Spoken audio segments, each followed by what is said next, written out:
আল্লাহ নবী তাই বললেন আখিরি জামানা আমার উম্মত দাবিদারদের মধ্যে ৭৩ দলে বিভক্ত হয়ে যাবে, ৭২ দল জাহান্নামী হয়ে যাবে, একটি দল জান্নাতি হবে।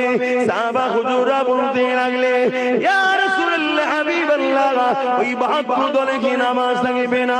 আল্লাহ নবী বললেন থাকবে। রোজা থাকবে না? নবী বললেন থাকবে। হজ থাকবে না? নবী বললেন থাকবে। দাড়ি টুপি জুব্বা পাগড়ি কি থাকবে না? হ্যাঁ থাকবে। আলিম কি থাকবে না? হ্যাঁ থাকবে। কোরআনের জ্ঞান কি থাকবে না? হ্যাঁ থাকবে। হাদিসের জ্ঞান কি থাকবে না?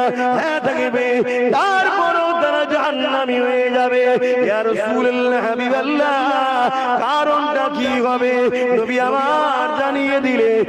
আর একটাই কথা নবী বললে তাদের অন্তরে তাদের হৃদয়ে আমি রাসূলুল্লাহ আমার খায়রাত থাকবে না, নামাজ থাকবে, রোজা থাকবে, দাড়ি থাকবে, কোরআনের শিক্ষা হাদিসের শিক্ষা সব কিছু থাকবে।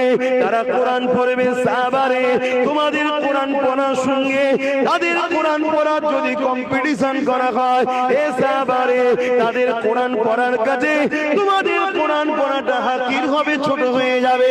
তারা এত সুন্দর করে কোরআন পড়বে, তাদের রুকু তাদের সিজদা এ সাহাবা তোমাদের সঙ্গে কম্পেয়ার যদি